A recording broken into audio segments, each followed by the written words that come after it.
오늘 설교는 우리 인생이 어떻게 하면 깨끗하게 살아갈 수 있을까라는 고민에서 시작된 설교라고 해도 과언이 아닐 것입니다.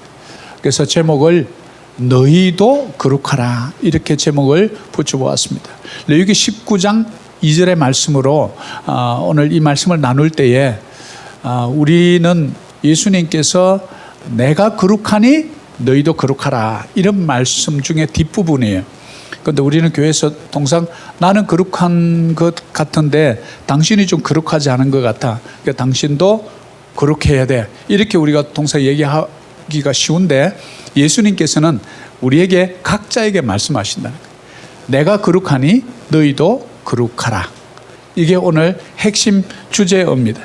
그래서 특별히 우리가 성경의 맥을 따라가는 세 번째 오늘 시간입니다. 맨 먼저 창세기, 출애굽기, 레위기, 그리고 이제 민수기, 신명기, 이것을 우리는 모세 오경이다 이렇게 말하기도 하고 모세의 5권의 율법서다라고도 말합니다. 그러니까 창세기는 우리는 기원의 책이다. The Book of Origin.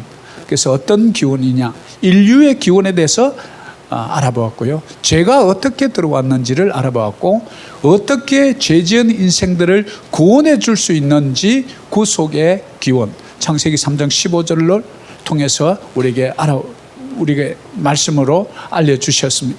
그리고 두 번째는 출애굽은 속박의 땅에서 우리가 탈출하라 그런 제목으로 말씀을 나누었는데 이집트가 상징하는 것은 어둠을 상징합니다. 속박입니다. 죄를 상징합니다. 사망 권세를 상징합니다. 또는 세상 권세를 상징합니다. 이곳에서 빨리 탈출해라. 이것이 바로 출애굽기가 우리에게 주는 메시지입니다. 그리고 세 번째 책 오늘 레위기는 우리는 쭉 성경을 66권에 읽을 때 창세기 기원에 대해서 인류가 어떻게 나왔는지 또 죄가 어떻게 들어왔는지 어떻게 하면 우리가 구원받을 수 있는지를 알려주는 책이고 또 출애굽기는 그럼 우리가 어떻게 구원받았는지 이것을 알려주는 거예요. 그러면 이제 레위기는 뭐냐면 거룩의 책 이렇게 딱 그냥 숙지를 해 놓으시면 좋습니다. 레위기 하면 거룩. 그래서 레위기는 크게 두 가지 구조로 이렇게 되어 있습니다. 첫 번째 레위기 1장부터 16장까지는 거룩의 방법에 대해서 알려줘. 어떻게 하면 너희가 거룩해질 수 있는지, 사람이 어떻게 거룩해질 수 있는가라는 질문에 대한 해답을 성막을 통한 제사의 방법들을 통해서 이렇게 하고 너희가 죄를 지었을 때는 어떻게 이렇게 하고 이런 자세한 내용들을 레위기를 통해서 우리가 알 수 있습니다. 그래서 많은 분들이 성경 통독을 하다가 레위기가 오면 무슨 제사가 나오고 양을 잡고 뭐 어떻게 피를 뿌리고 하니까 그냥 무섭다 이러면서 그냥 뛰어넘어요. 그런데 이제 그러지 마시고 거룩이라는 안경 렌즈를 끼고 레위기를 천천히 읽어보세요. 그러면 하나님께서 우리에게 요구하시는 것이 무엇인지를 깨닫게 됩니다. 그리고 레위기 17장부터 27장까지는 그러면 거룩한 삶을 어떻게 살아낼 것이냐, 너희의 삶 속에서 거룩한 삶으로 나에게 보여다오 라는 것을 기록한 약 1년간의 기록입니다. 바로 이것이 출애굽기 19장부터 시작해서 민수기 10장까지의 내용입니다. 그래서 시내산에서 바로 말씀해 준 십계명을 통해서 우리가 말씀을 받고요. 그리고 나서 우리에게 뭐를 주냐면 성막을 어떻게 짓고 그 안에 있는 성소와 지성소를 어떻게 구분하고 지성소 안에는 뭐가 들어있고 이런 것들을 자세하게 성경을 읽어보면 사이즈까지 규격까지 다 우리에게 알려줍니다. 하나님은 질서의 하나님이시고 정확한 하나님이세요. 조금 더 1.1획도 오류가 없는 분이세요. 그래서 우리가 이 출애굽기에서 모세에게 말씀을 주실 때는 시내산에서 백성들은 가까이 못 오게 했어요. 모세 한 사람에게만 말씀을 주었어요. 그러나 이제 레위기로 넘어오면 성막에서는 언제든지 우리가 주님의 존전 앞으로 나아갈 수 있도록 백성들, 이스라엘 백성들 특별히 12지파를 세 개 지파씩 묶어가지고 동서남북으로 배치를 하고 한 중앙에 바로 그 성막이 위치하고 있습니다. 이제는 시내산 높은 산에서 하나님께 구름 속에서 음성으로만 말씀해 주시던 그 하나님이 레위기를 지나면서 우리 백성들 중심에 들어오셔서 우리 삶 가운데 늘 동행하시고 함께 하시고 우리의 눈물을 닦아주시는 바로 그 부분이 하나님이심을 레위기를 통해서 보여준다는 사실입니다. 자, 그러면 우리가 한 가지 알아야 될 것이 뭐냐면 레위기에서 거룩의 책이라고 그러면 거룩한 방법을 보여주는 상징이 있으니 바로 성막이죠. 그럼 우리 이제 성막을 한번 예루살렘 우리가 성지 순례를 가기 전에 그래서 제가 먼저 우리 성막에 대한 이것을 여러분들에게 좀 보여주려고 제가 먼저 이스라엘 여기를 좀 잠시 다녀왔습니다. 그래서 저를 욕하지 마시고 뒤에 좀 불 좀 꺼주시고 이 성막이 실제 모형을 그대로 지어놓은 것이 있는데 이것을 우리 같이 한번 보고 말씀을 이어가도록 하겠습니다. 저게 이제 이스라엘 남쪽 네. 사막에다가 만든 성막 모형이에요. 근데 저 사막에다가 1대1 만든 거예요. 네. 1대 축소해서 만든 게 아니고. 세상에, 그 세상에. 모양 그대로. 네. 그래도 그 분위기가 완전히 실감이 나요. 저런 좀 갑자기. 했는데 네. 잘 다녀오셨나요? 아직 뭐 갈 수는 없고 영상으로 저거 좀 찾는다고 애먹었습니다. 우리가 레위기 하면 이제 성막을 생각하고 바로 조금 전에 목사님께서 설명해 주었던 것처럼 이제는 누구든지 예전 구약 시대 때만 하더라도 1년에 욤 키푸르라는 대속죄일에 대제사장만 한 번 들어가는데 어린 양의 피를 이 깃불에 바르고요. 그리고 여러 가지 복잡합니다. 제사장의 거룩한 옷을 입고요. 그 옷에는 조금 전에 본 것처럼 12보석이 박혀 있는데 바로 12지파를 상징하는 거예요. 그 12지파의 모든 죄를 다 혼자서 들고 이제 그 안으로 들어가는 거죠. 그 들어갈 때 손에 줄을 하나 이렇게 뒤에 메고 이렇게 들어가는데 이 죄를 완전히 속죄하지 않고 또 내 속에 죄가 있거나 그렇게 하면 안에 들어갔다가 이제 이 방울이 달린 이것을 메어 가지고 들어가면 걸어 다닐 때는 딸랑딸랑딸랑 소리가 나잖아요. 근데 갑자기 소리가 안 난다. 그럼 이제 제사장이 안에서 죽은 거예요. 왜냐하면 죄가 있는 거룩하지 않은 자는 그 지성소 안에서 죽게 돼 있거든요. 그래서 심지어 죽은 사람은 이제 이렇게 또 들어가면 자기도 죽으니까 이제 줄로 메어 가지고 끌어냈다 뭐 이런 얘기가 이제 있죠. 그래서 이제 거룩함을 상징한다. 그러면 신약 시대 때 성막은 그럼 어떤 구조인가? 바로 이제 오늘 말씀을 통해서 우리는 성막이 주는 교훈, 오늘날 이 시대의 신앙생활은 나에게 이 성막의 의미는 과연 무엇인가라는 것을 레위기를 통해서 좀 알아보려고 합니다. 우리는 이제 구약의 맥을 짚어라 66권의 여행을 이제 시작했습니다. 그래서 특별히 우리가 몇 가지 좀 크게 이렇게 보면 창세기가 기원의 책이고 출애굽기는 우리를 불러내는 애굽에 종되었던 430년 동안 종되었던 우리를 불러낸 책이다. 이렇게 해서 우리는 보통 이것을 이제 구원의 어떤 여정에 비유를 하곤 합니다. 불교 집안에서 남묘 호랑갱교 집안에서 뭐 다른 우상을 섬기던 집안에서 일단은 먼저 여러분들 불러냅니다. 먼저 뭐 말씀을 가르치고 뭐 기초반을 공부하고 이렇게 불러내는 게 아니고요. 일단은 불러내요. 불러내서 광야 같은 인생을 살아가기 전에 먼저 여러분에게 세례를 줍니다. 그것이 바로 홍해 사건을 말합니다. 홍해를 건너요. 물 가운데를 지나죠. 이것을 우리는 신약에서 세례다 이렇게 말합니다. 그러면 먼저 교회 나오면 맨 먼저 뭘 주죠? 세례를 주잖아요. 영접하고 세례를 주고 그리고 나서 뭐 하죠? 말씀 공부를 하잖아요. 그게 뭐냐면 시내산에서 모세를 통해서 말씀을 주신 거예요. 그 말씀을 배운 자는 이제 그때부터 어떻게 하죠?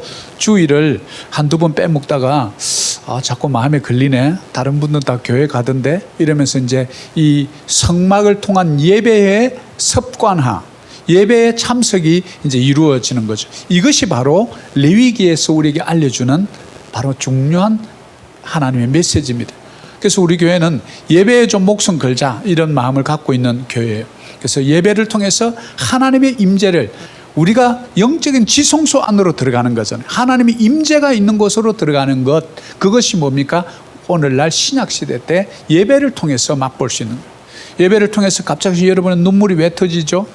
밖에 가면 아무리 그냥 연속곡 보다가 우는 거 외에는 눈물이 안 나는 사람이 왜 갑자기 교회 오면 그냥 눈물이 나죠? 자주 찬양하다가 가슴이 왜 뭉클하죠? 한 번도 생각하지 않았던 우리 친척 중에 누군가가 왜 갑자기 떠오르죠? 이건 여러분 우연이 아니에요. 하나님의 임재가 있는 영적 지성소 안에 있는 자들에게 주신 하나님의 은혜고 하나님의 놀라운 축복입니다. 이것을 날마다 누리기 위해서 우리는 주일에 이렇게 와서 예배를 드린다는 사실이에요. 그래서 오늘 특별히 이제 우리가 그럼 어떻게 죄사함, 속죄를 받을 수 있는지를 좀 알아보려고 하는데요. 먼저 레위기를 좀 보려고 합니다. 레위기는 전체 27장으로 구성이 되어 있습니다. 전체 858절이고요. 그리고 기록한 사람은 모세입니다. 그리고 기록 시기는 마찬가지 1450년경이고요. 레위기에 왜 이름이 이렇게 레비티쿠스라고 이렇게 레비티쿠스라고 붙어 있느냐 하면 바로 이게 헬라어의 레위티코라는 말에서 유래했습니다. 레위티코. 이게 무슨 뜻이냐면 The Lord called. 주께서 부르셨다 이런 뜻입니다. 이게 레비티쿠스의 뜻입니다. 하나님께서 우리를 부른 거예요. 어디에서요? 그 성소에서 우리를 부른 거예요. 왜요? 우리를 만나 주시려고. 여러분 왜 교회에 나왔죠? 하나님이 불러주셨기 때문에 오늘 이 자리에 나와주신 줄 믿습니다. 우리가 나온 것처럼 생각되죠? 네. 오늘 교회 가야지. 이렇게 해서 온 것처럼 생각돼요. 그러나 여러분 나올 수 있도록 모든 환경을 만들어 주셨기 때문에 나온 거예요. 여러분이 그냥 요번에 흰남노 이 태풍이 만약에 이쪽 필리핀 지나가지고 엉망됐으면 아마 못 나오는 분들이 있을 거예요. 그러나 그 환경과 시간과 모든 우주의 이런 일기까지 주관하시는 그분이 허락해 주셨기 때문에 오늘도 안전하게 이 자리에 나온 줄 믿습니다. 하나님의 은혜예요, 이게. 그래서 하나님께서 주께서 부르셨다. 어디로요? 성소로. 그래서 여러분이 이게 올르셨어요. 그래서 찬양하고 예배하고 헌금하고 말씀 듣고 축복 마지막 축도 받고 이렇게 가는 것. 이게 뭐냐면 바로 이스라엘의 구약의 제사가 신약에 와서 예배로 이렇게 드려진다는 사실. 단 차이가 있습니다. 구약에는 양이나 염소를 잡아서 피를 뿌려야 돼요, 제단에. 그런데 생각해 보세요. 그 제사장이 맨날 다 모든 백성의 죄를 안수해가지고 짐승의 머리에다가 안수해서요, 그 짐승을 죽이는 거예요. 근데 그 피를 완전히 다 흘리거든요. 피를 다 흘리고 가죽을 벗기고요, 살을 다 각을 떠가지고 나중에 태우거든요. 바깥에 거기서 태우는 거예요. 번제, 태우는 거, burnt offering. 태운다는 거예요. burn, 태워버리는. 그런데 신약의 제사에서는 어린 양이신 예수 그리스도 그분 때문에 이제는 더 이상 피를 흘릴 필요가 없어요. 왜? 예수 그리스도 죄 없으신 그분이 이미 마치 어린 양처럼 모든 죄를 본인이 다 짊어지시고 우리 대신에 그분이 돌아가셨잖아요. 그래서 이제는 더 이상 동물의 피의 제사가 필요치 않은 거예요. 여러분 얼마나 감사한지 몰라요. 구약시대 때 태어났다면요, 맨날 오늘도 또 피 봤네. 그냥 맨날 피 보고 살아야 돼. 얼마나 괴롭겠어요. 매주 피 비린내 나는 그 현장을 보는 게. 그러나 우리는 그것을 다 면제받은 사람들이. 이것이 얼마나 축복인지 모릅니다. 그리고 주제는 뭐냐면 하나님의 백성이 어떻게 거룩하신 하나님께 나아갈 수 있는가, 또 하나님의 자녀로서 어떻게 거룩한 삶을 살아야 하는가 라는 내용 큰 두 가지 맥락을 우리에게 보여줍니다. 그럼 핵심 장은 바로 16장 속죄일, 바로 용키푸르라는 속죄일에 대한 내용입니다. 그래서 너희가 여호와 앞에 정결하리라. 그리고 핵심 절은 19장 2절입니다. 핵심 단어도 거룩함이라는 단어인데요, 전 찾아보면 94번이나 나와요. 거룩함. 이게 이제 좀 이따 알아보겠지만 이 카도시라는 단어를, 히브리 단어를 쓰는데 이것이 이제 거룩함은 뭐냐면 원래 뜻이 구별되었다 이런 뜻이에요. 세상과 구별되고요, 죄로부터 구별되고요, 사망 권세로부터 구별되었다, 이런 뜻이에요. 그래서 거룩한 삶을 살아가는 거죠. 그리고 핵심 문구는 바로 11장 44절, 내가 거룩하니 너희도 거룩하라, 이거예요. 그럼 레위기에서 우리는 무엇을 보냐 하면은 BC 1450년이니까 예수님 탄생 전 1450년이라는 말이죠. 그러면 1450년 후에 이 땅에 어린 양 되신 예수께서 오셨고 우리의 모든 죄를 다 그분이 짊어지시고 어린 양 되신 그분이 다 돌아가 주신 것, 바로 이것을 우리는 위대한 제사장이다, 이것이 신약의 히브리서 4장 14절이 기록하고 있어요. 여러분, 히브리서를 좀 너무 27장까지 좀 읽기 그렇다 그러면, 레위기가 27장까지 해서 좀 읽기가 좀 그렇다 그러면 여러분 그것을 요약해 놓은 게 히브리서예요. 히브리서를 읽어보면요, 핵심을 쪽 뽑아가지고 딱 우리가 알아듣기 쉽게 해놓은 거예요. 그래서 히브리서가 이 레위기의 많은 말씀들을 인용하고 있다는 사실을 우리가 알 수 있어요. 이것도 마찬가지. 히브리서 4장 14절이 인용하고 있죠. 자, 영적 교훈은 뭘까요? 관계입니다. 관계. 하나님과 바른 관계. 죄 지은 인생이 하나님께 나아갈 수 없단 말이죠. 하나님께 나아갈 수 없다는 뜻은요, 내 모든 죄를 해결한 받을 곳이 없다, 그런 뜻이에요. 그러면 바른 관계가 맺어졌다, 그 말은 나의 모든 죄를 다 사함 받았다, 이런 뜻이에요. 그래서 우리가 오늘날 이런 시대는 뭐 이 죄에 대해서 별 이게 좀 무감각한데요, 18세기 이전 이 르네상스 혁명 이전만 하더라도요, 모든 문화, 예술, 음악, 미술 이런 것들이요 다 기독교 음악이고 기독교 미술이고 건축물이고 이랬단 말이죠. 그 때문에 해도 예를 들면 오늘날 우리 같이 이렇게 개혁교회에 만약에 어느 분에게 집사님 앞으로 몇 개월간 성찬 금지입니다, 이런 만약에 판결을 받잖아요. 그럼 그거는 뭐 거의 죽음을 뜻하는 거예요. 오늘날은 어떡하죠? 딴 교회 가면 되지 뭐, 당신 교회만 교회가, 아무런 신경을 안 써요. 이게 우리가 얼마나 지금 무대됐는지 우리가 알 수 있는 부분. 그래서 우리가 하나님의 바른 관계를 오늘날도 먼저 된 성도들이 나는 갖고 있는가, 하나님과 바른 관계를 갖고 있는가, 이것이 중요해요. 부부 관계도요, 관계가 바르지 않으면요 싸합니다. 제가 많이 느껴봐서 알아요. 그러니까 싸합니다. 집안에 냉기가 확 돌거든요. 밥을 먹어도 모래를 퍼마시는 건지 이게 잘 안 와요. 여러분 심령이 그렇다고. 하나님과 바른 관계가 안 되면요, 돈을 벌어도 재미도 없고 일을 해도 재미도 없고 높은 권력의 자리에 앉아도 내 속에 평안은 없고 두렵기만 하고, 이런 재미가 없는 거예요. 펀이 없는 거예요. 펀. 그러니까 이게 삶의 의욕을 잃어버리고, 돈 많은 현대의 모 회장이 왜 아파트에서 뛰어내립니까? 돈이 없었어요? 돈이 있으면 뭐 인생의 99%는 다 할 수 있다면서요. 그런데 왜 그분이 뛰어내리죠? 내 속이 허해서 그런 거예요.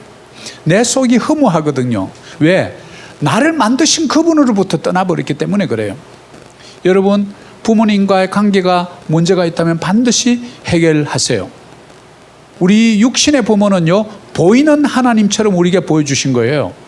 눈에 보이지 않는 하나님을 섬긴다 하는 자들이 눈에 보이는 부모를 섬기지 않으면 그거 다 거짓말쟁이라 성경에 나옵니다.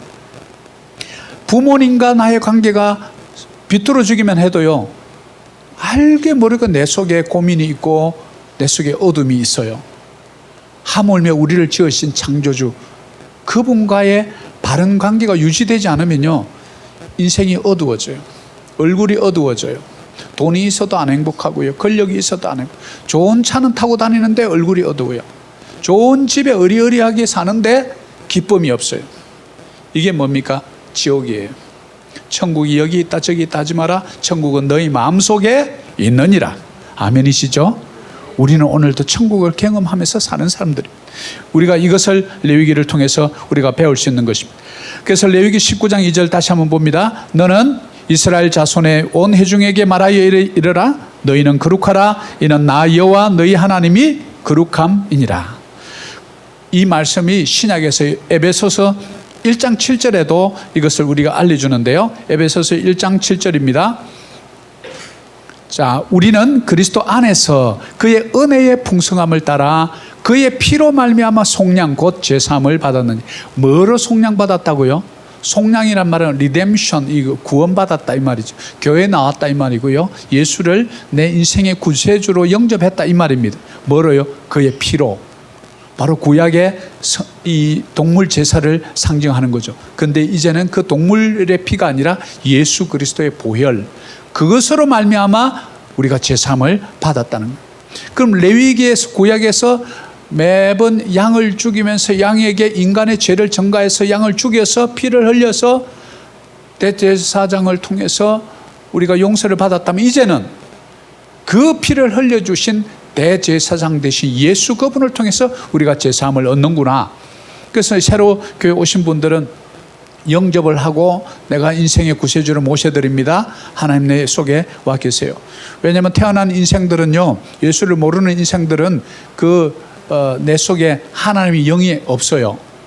그래서 여러분들이 예수를 영접하는 순간 하나님의 영이 내 속에 빈방에 들어와 계신 거예요. 여러분이 느끼든지 못 느끼든지 언제까지 그 영은 계시느냐? 여러분이 이 땅을 떠나는 그 순간까지 계셔요. 그리고 떠날 때 그 하나님의 영은 보내진 하나님께로 그 영은 돌아가는 거예요. 육신은 흙으로 지음받았기 때문에 땅으로 돌아가는 거예요. 그럼 천국은 여러분의 소울, 여러분의 이 혼이 이제 천국에 가는 거예요. 이것을 우리는 바로 죄사함. 그래서 하나님 영이 내 속에 들어왔다는 건 뭐예요? 하나님과 언제든지 소통할 수 있다. 여러분이 이렇게 기도하다가 눈을 감으면 뭔가 떠오르는 이 생각 탁 주잖아요. 내 지정의를요, 이 영이 강하게 말씀 보고 기도 열심히 하면요, 이 영이 혼을 잘 선하게 인도하거든요. 근데 우리가 기도하지 않고 말씀 보지 않으면요, 내 혼이 원하는 대로, 내 육신이 원하는 대로, 내 정력이 원하는 대로 그냥 끌려다니는 거예요. 이거는 육의 사람이라, 이렇게 로마서 8장에 가면 육의 사람이라 이렇게. 근데 우리가 말씀을 보고 읽다가 내가 이렇게 살면 안 되겠네. 안 되겠는데? 우리 회사가 지금 회계사하고 이렇게 좀 조작해서 서류 조작해가지고 세금을 엄청나게 떼먹으려고 그러는데 성경은 그러지 말라 그러네? 이거 어떻게 해야 되지? 이런 고민을 해야 돼요. 그런 직원이요, 사장님 찾아가야 돼. 사장님, 저는 그리스도인인데요, 오늘 성경을 읽는데 이 말씀을 읽었는데 속이는 거 이런 거 안 좋다는데요. 말로가 별로 안 좋대요, 사장님. 다른 말 할 거 없고 사장님께서 결정하시면 합니다만은 말로가 별로 안 좋답니다. 그리고 3, 4대까지 별로 안 좋대요. 이 말만 해주고 빨리 도망치듯이 나와야 돼. 오래 있다가는 맞아 죽으니까. 그리스도인이 빛과 이 소금의 사명이라는 그런 거예요. 여러분의 영이 살아있으면 세상, 그러면 이 사장이 고민할 거 아니에요. 제 그리스도인 아침에 오더니 재수 없는 놈, 이렇게 하는 사람도 있을 것이고, 야, 감히 일개 직원이 내한테 찾아와서 저런 말을 할 때 이게 뭐지? 고민하고 안 하는 분도 있을 거 아니에요. 거룩함은 뭘까요? 세상과 구별되는 거예요. 그런 불의와 구별되는 거예요. 그래서 우리 그리스도인은 정의의 편에 늘 서야 돼요. 불의를 보고 그냥 지나치면 안 돼요. 선한 사마리아인이 주는 교훈이 바로 그겁니다. 제사장이 지나갔어요. 총회장도 지나갔어요. 담임 목사님도 지나갔습니다. 장로님도 그냥 가버렸대요. 안수 집사님도 다 가버려요. 생번 처음 믿은 초신자가 이렇게 지나가다가 다 죽게 돼 있는 사람 보고 당신 왜 그랬어? 강도 만났어 이래 됐다. 그러면 다른 사람들 그렇게 많이 지나갔는데 그냥 두고 갑니까? 예, 그냥 나 거의 이제 죽게 됐습니다. 일어납시다. 덜쳐매고 간 거예요. 예수님이 우리에게 전해주고자 하는 메시지는요, 너희가 그런 사람, 선한 사마리아인처럼 살아라. 그렇게 세상적으로 처우도 안 좋고 바라보는 편견도 있지만, 그러나 말씀대로 살면 그 사람이 진짜 하나님의 사람이다. 이 메시지를 우리에게 전하고 싶은 거예요. 레위기가 바로 우리에게 주는 메시지가 그거예요. 우리가 세상을 구원한다고요? 여러분부터 먼저 구원이 돼야죠. 여러분이 물속에 빠진 누군가를 구원한다고요? 여러분이 보트 위에 있어야죠. 물속에 같이 헤매면서 건져준다고요? 둘 다 죽어요. 우리가 때로는 착각하면 안 돼요. 우리는 세상 속에 살면서도 세상과 구별되어서 사는 존재예요. 이것이 바로 Republic of Korea 패스포트를 갖고 있으면서도 Republic of the Kingdom of Heaven을 갖고 있는 사람들이라고요. 이것이 뭡니까? 구별. 세상 속에 있으면서도 세상과 구별되는 것. 세상 속에 있으면서도 불의와 구별되는 것. 세상 속에 있으면서도 거짓말하는 자들과 구별되는 것. 세상 속에 있으면서도 사망 권세에 붙잡혀 있는 노예가 아니라 이제는 진정한 자유함 입은 사람들, 바로 저와 여러분들인 줄 믿습니다. 이것이 진리를 알진 진리가 너희를 자유케 하리라. 그 진리는 내가 곧 길이요 진리요 생명이니, 내가 누굽니까? 예수 그리스도. 그분이 길이고 그분이 진리고 그분이 생명인 줄 믿습니다. 그분 안에 있으면 진리를 발견한 거예요. 그분 안에 있으면 길을 발견한 거예요. 그분 안에 있으면 영원한 생명, 이것이 우리에게 주어지는 거죠. 레위기가 주는 바로 교훈이 그거예요. 예수 그리스도의 그의 피로 말미암아 너희가 제사함을 받았느니라. 아멘입니까? 우리는 이 부분에 대해서 얼마나 감사한지 몰라요. 누군가는 죽잖아요. 언젠가는 죽잖아요. 마지막 죽음의 현장에서 여러분 어떤 표정을 자녀들에게 보여주고 싶은가요? 평안한 모습입니까? 두려워 떨고 있습니까? 눈도 못 감고 그렇게 마지막 인생을 마감하는 그런 것을 보고 싶습니까? 그건 아니잖아요. 우리가 창세기에서 에덴 동산을 떠난 아담과 하와의 후손들이 하는 일이 뭐였죠? 끊임없이 바벨탑을 쌓는 사건이었어요. 하나님을 떠나면요, 바벨탑을 쌓습니다. 하나님을 떠나면, 에덴 동산을 떠난 자들은 반드시 세상의 바벨탑을 쌓습니다. 그 세상의 바벨탑이 뭡니까? 높이 쌓아서 하늘에다 내가 하나님처럼 되어야지. 그것이 뭡니까? 에덴 동산에서 사탄이 꼬였던 꼬임이 아닙니까? 하와, 하나님 진짜 이 모든 것을 먹지 말라 하더냐? 왜 그렇게 먹지 말라 했는지 알아? 바로 너가 그걸 먹으면 하나님처럼 되거든. 온 인류가 하나님처럼 되고 싶은 죄에 의해서 인류가 죄를 짓게 되고요. 떠난 죄인들은 또 뭐 한가 보니까 또 인생의 바벨탑을 쌓아서 하늘에 닿고자 하는 거예요. 여러분, 물질을 벌면 우리가 얼마나 벌 것 같습니까? 저도 죽으라 하고 한번 벌어보려고 해봤는데 참 사람 마음대로 안 돼요. 해보면 알잖아요, 여러분. 생각보다 돈을 버는 사람이 따로 있고요. 그렇더라고. 인정하기 싫은데 인정할 수밖에 없는 일들이 있더라고요, 세상 살면서. 권력을 잡으면 얼마나 오래 갈 것 같습니까? 5년마다 바뀔 때마다 감옥 가는 대한민국 대통령들 보지 않습니까? 명예 얼마나 오래 갈 것 같습니까? 인생의 바벨탑 성공해 보겠다고요? 정상에서 만나겠다고요? 다 되던가요? 정상의 자리는 늘 자리가 좁아요. 한두 사람밖에 못 올라가요. 그럼 나머지 99명은 어떻게 하라고? 정상에 올라가야 성공하는 인생인가요? 바벨탑을 쌓아야 성공하는 인생입니까? 아닙니다. 하나님과 바른 관계가 맺어지지 않으면 아무리 인생의 바벨탑을 쌓아도요, 여러분 심령에 평안이 없습니다. 이것이 바로 뭡니까? 죄 속에 있는 자들의 모습이에요. 끊임없이 쾌락을 추구해요. 그러나 기쁨이 없어요. 마치 목이 말라서 소금물을 퍼마셨더니 더 목이 마른 거하고 똑같은 삶을 오늘날도 수없이 많은 우리 대한민국의 5천만 중에 1200만 빼고 다 그런 삶을 살아간다는 거예요. 이 땅은 어떻고요? 바로 레위기에서 주는 교훈이 뭡니까? 내가 거룩하니 너희도 거룩하라. 거룩하지 않으면 늘 소금물을 찾듯이 바벨탑을 인생에 쌓고 살아가지만 너희 속에 진정한 행복, 진정한 평안이 없는 것을 우리에게 지적해 주고 있는 것입니다. 히브리서 10장 19절을 한번 볼까요?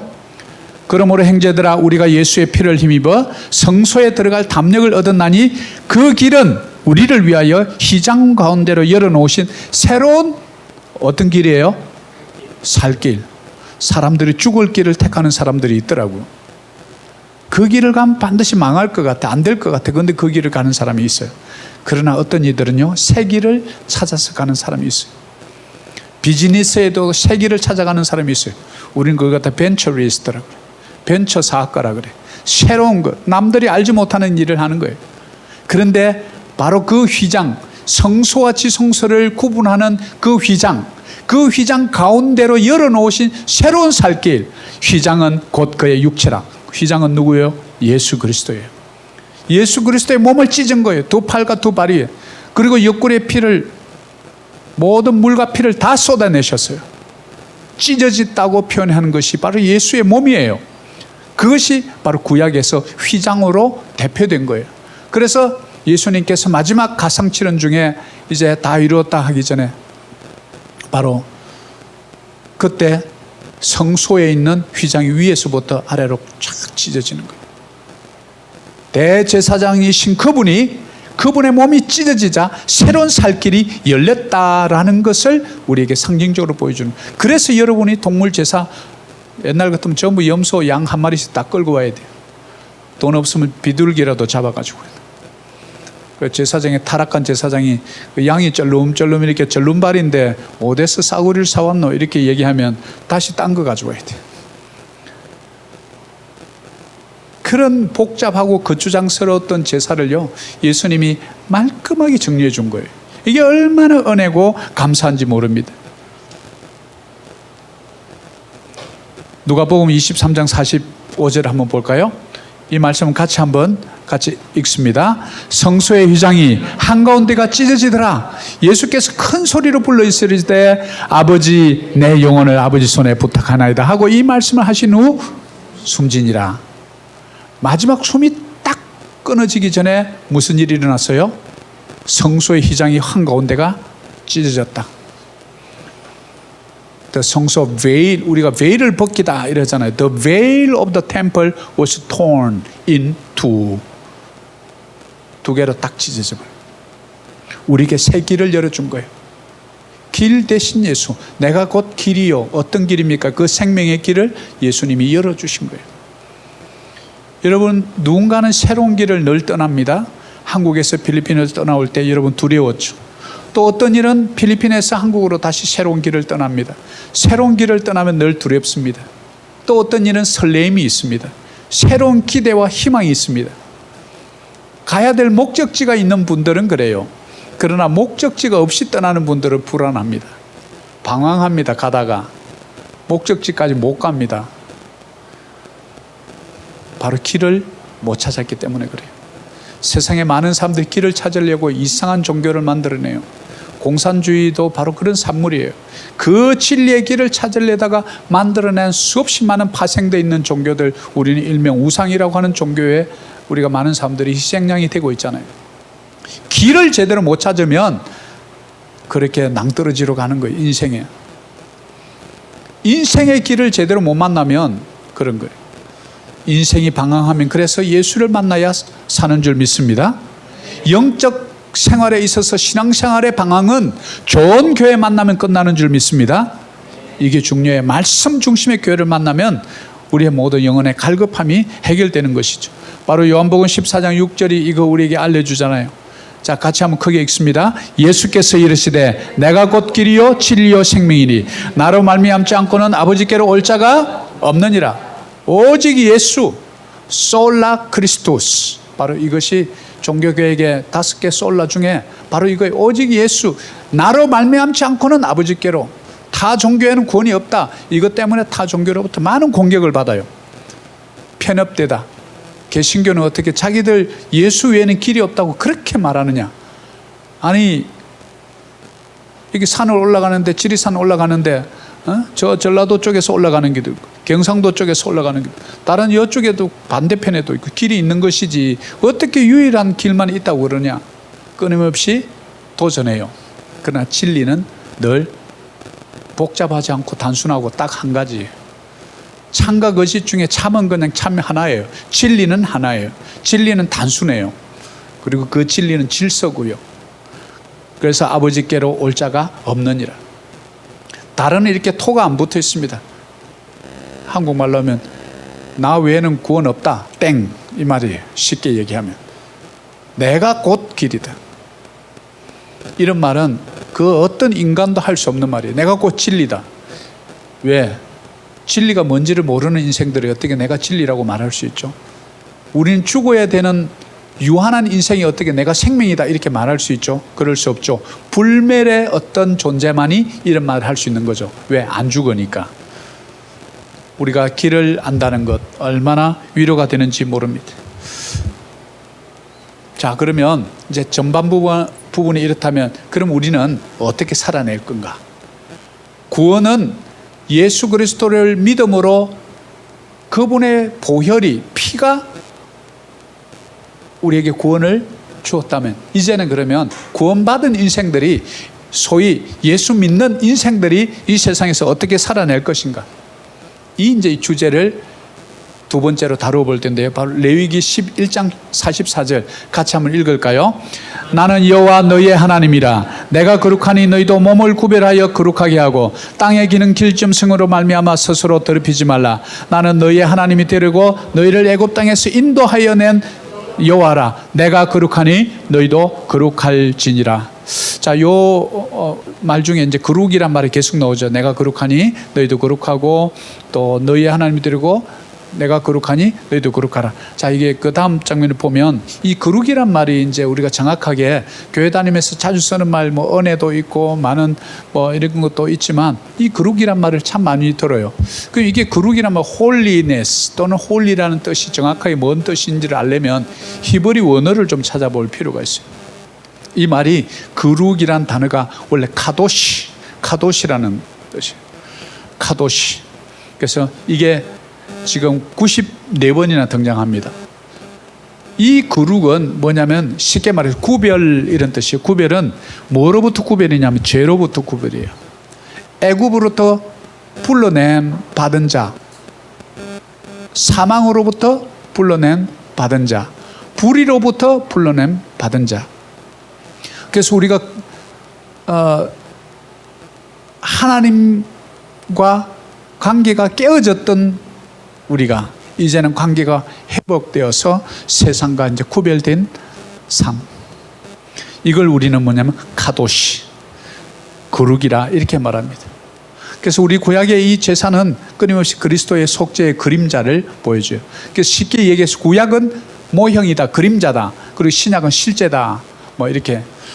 구약은 모델 하우스다. 그리고 신약은 이제 입주한다. 뭐 이제 이런 게 좀 쉽게 얘기를 합니다.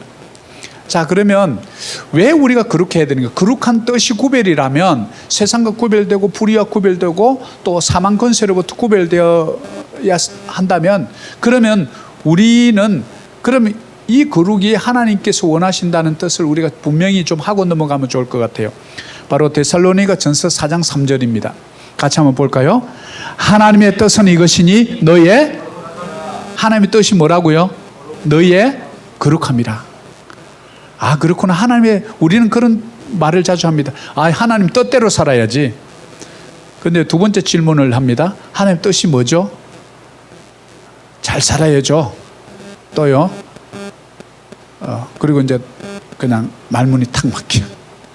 하나님 뜻은 크게 5가지인데요. 오늘 그거는 다루지 않고 첫 번째가 뭐냐면 너희의 거룩함이라. 왜요? 거룩하지 않으면 하나님이 우리와 함께 할 수 없기 때문에 그래요. 그래서 하나님이 큰 그릇을 원하는 것이 아니고 작은 그릇도 괜찮고 더러운 그릇만 안 돼. 왜? 하나님이 거룩하니까. 작은 그릇도 깨끗하기만 하면 쓴다는 거예요. 우리 인생에 볼품 없어도 내가 물질은 별로 없어도 세상의 권세, 명예 별로 뭐 가진 거 없어도 여러분이 깨끗하다 이 말은 예수 그리스도를 진실하게 믿고 따르고 그분의 말씀 보고 기도하고 예수 따르는 자처럼 살아가려고 노력하면 하나님께서 서신다는 그런 말이죠. 이게 뭡니까? 너의 거룩함이라. 하나님의 뜻입니다, 이것이. 그래서 우리는 끊임없이 교회 가면 거룩하라는 이런 말을 계속 듣게 되는 거예요. 그럼 거룩하다, 구별됐다 이 말과 좀 반대되는 말이 바로 히브리어의 전도서를 읽다 보면 여러분이 발견하는 것 중에 헛되고 헛되니 헛되고 헛되도다 이렇게 할 때 이 헛되다 이 단어가 바로 히브리어로는 헤벨이라는 단어를 써요. 헤벨. 또 허벌나게 또 이렇게 또 말하면 안 돼. 헤벨. 헤벨이라는 단어는 바로 헛되다 이런 뜻이에요. 왜? 우리가 헛된 것에 우리가 너무 집중하는 거예요. 이 헤벨이란 뜻은 전기, 수전기 이런 뜻이거든요. 수전기 어떻게 돼요? 막 끌다가 싹 없어져요. 수전기가. 헤벨이라는 뜻이 그 뜻이에요.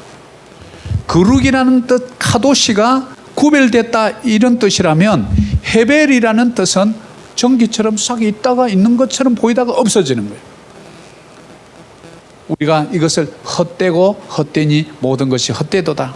쉽게 날아가 버린다는 것이 유한한 것이 아니라 유한한 것이죠. 한계가 있다는 거죠.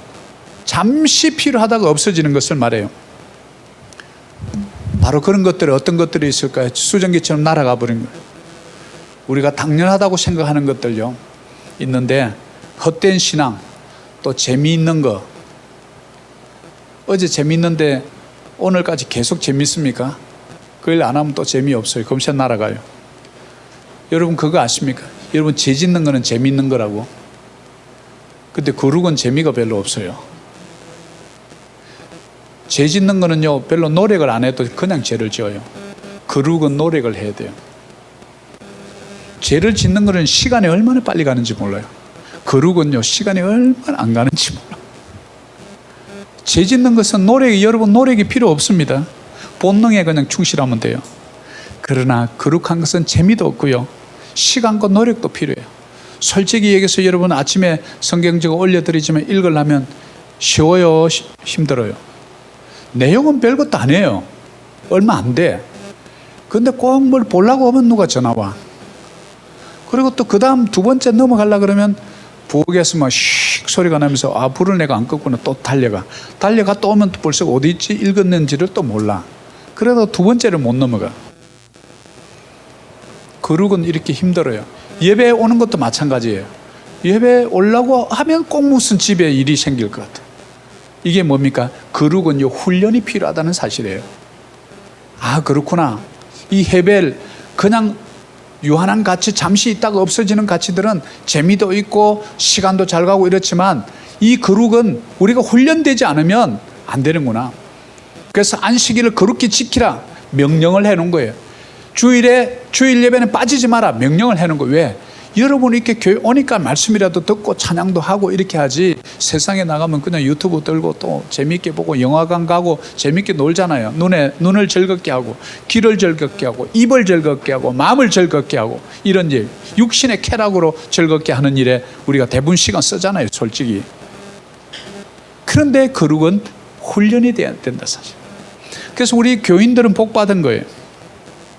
그래서 처음에는 힘들어요. 그 교회는 가보는 게 교회도 조그마한 게 설교는 되게 길게 하대. 왜? 거룩이 훈련이 안 돼서 그래.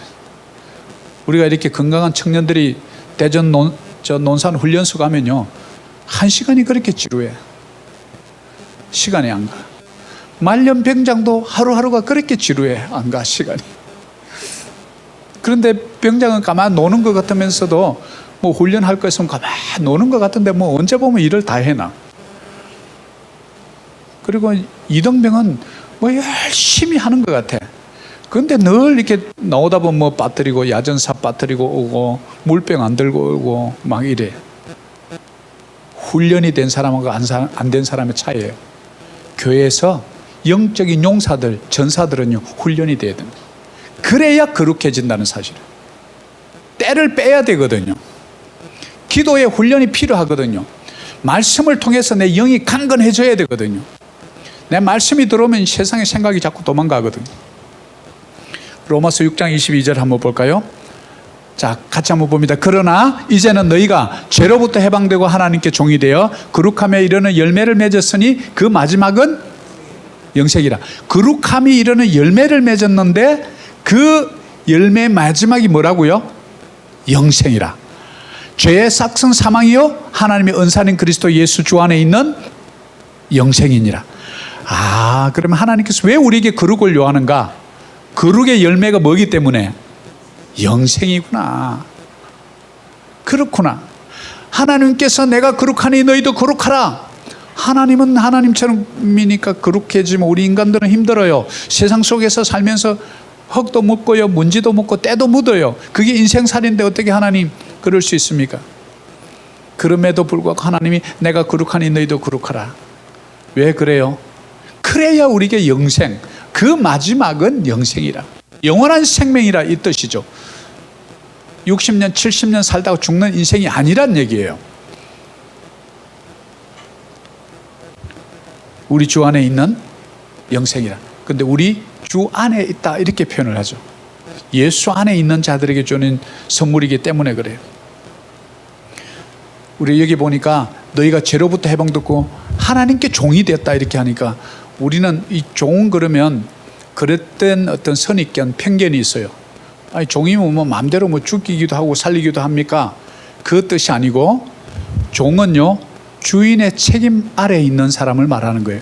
그러면 우리가 하나님의 종이 되었다 그 말은 뭐예요? 하나님이 책임진다 이 말이에요.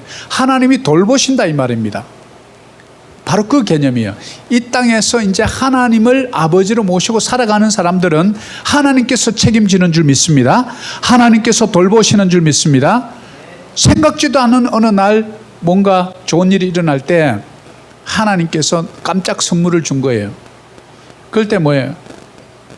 즐거운 날에는 어떻게 하라고요? 찬양하는 거예요. 찬양. 기뻐하는 거죠. 그리고 우리가 영원한 생명에 이를 때까지 우리가 동행해 주는 거예요. 임마누엘의 복이에요. 그게 바로 종과 주인의 관계를 성경은 그렇게 설명하고 있는 거예요. 책임진다, 돌보신다, 함께 하신다. 여러분의 먹는 문제 함께 하신다. 그래서 여러분 그분의 손을 놓치면 안 됩니다. 거룩한 자들은 그분의 손을 놓치면 안 됩니다. 거룩한 손을 놓치는 순간 세상의 손이 와서 덥석 잡아버려요. 타락의 손이요 금세 잡아버린다고. 그래서 우리는 그럼 어떻게 했냐?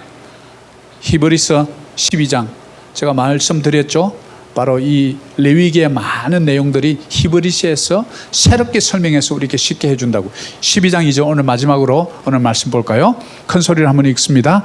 믿음의 주여 또 온전하게 하시는 이인 예수를 바라보자. 그는 그 앞에 있는 기쁨을 위하여 십자가를 참으사 부끄러움을 개의치 아니하시더니 하나님 보좌 우편에 앉으셨느니라. 어떻게 해야 돼요?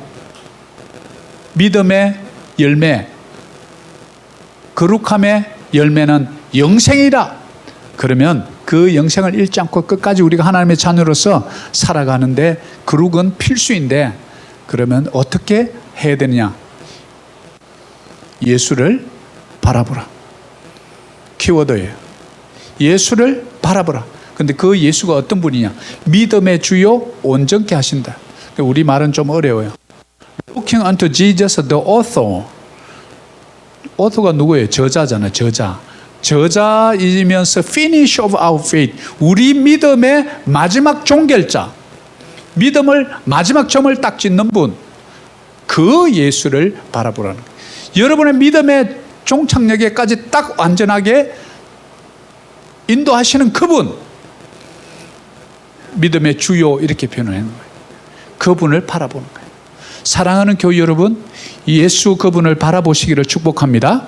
그분은 믿음의 주, 우리의 믿음의 종착역까지 우리를 결단코 버리지 아니하시고 떠나지 아니하시고 내 손 놓지 아니하시고 내 눈물을 아시고 내 신음소리를 아시고 머리끝부터 발끝까지 나의 모든 것을 아시고 여러분 머리카락 숫자까지 세시는 그분이 마지막까지 내가 책임진다 하면 책임지지 않겠습니까?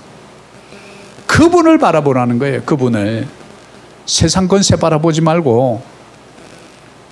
저도 부끄러운 고백이지만 필리핀에서 세상 장관이라고 하는 장관들 많이 쫓아다녔어요. 대통령도 쫓아다니고. 남는 거 하나도 없어요. 선물만 많이 들어가지. 크게 이렇게 버는 것도 하나도 없더라고. 돌이켜보니까. 내가 이 말씀을 몰랐어요. 이런 설교를 좀 들었어야 돼. 믿음의 주여 온전하게 계신 예수를 바라보는 이 훈련이 제가 안 되었던 거예요. 그래서 제가 오늘도 이렇게 외치는 거예요. 믿음의 주여 온전히 계신 예수를 바라보도록 어떻게 하면 성도들에게 말씀을 가르칠까? 이 고민을 하는 거예요. 사랑하는 교회 여러분, 레위기가 어렵고 피냄새가 진동하는 그런 책인 줄 알았더니 보니까 뭐예요? 우리에게 영생 주시고자 하는 하나님의 거룩함에 대한 책이구나 라는 것을 여러분 알 수 있죠. 우리가 어떻게 그럼 세상에서 살아야죠? 직장 가운데 사업하면서 만나는 사람 가운데 어떻게 살아야죠? 구별돼야 된다. 그들과 구별됐다고 해서 교만 떠라는 얘기 아닙니다.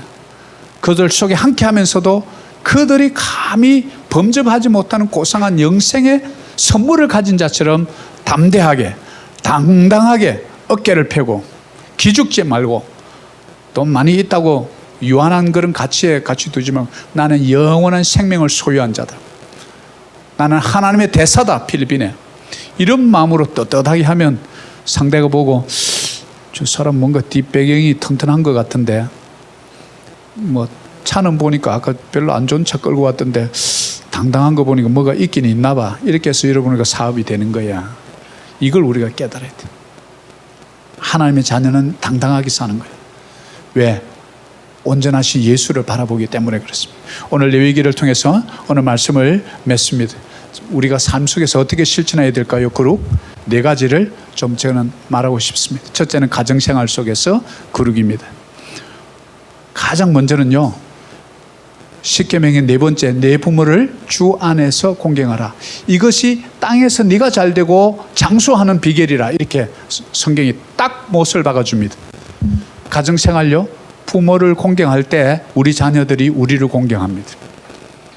이것이 거룩한 삶의 첫 번째입니다. 두 번째는 하나님과 관계입니다. 하나님과 관계는요, 여러분 예배로 증명되어야 합니다. 세 번째입니다. 우리의 신앙생활은요, 말씀으로부터 시작합니다. 이 개혁교회는요, 말씀 없이 오랫동안 20년, 30년을 다녀도요, 신앙이 안 자라요. 이 말씀을 먹어야 자라거든요. 특히 우리가 잊혀져 가는 지혜 10계명을 반드시 지켜야 합니다. 10계명 중에 안식일을 거룩히 지키라.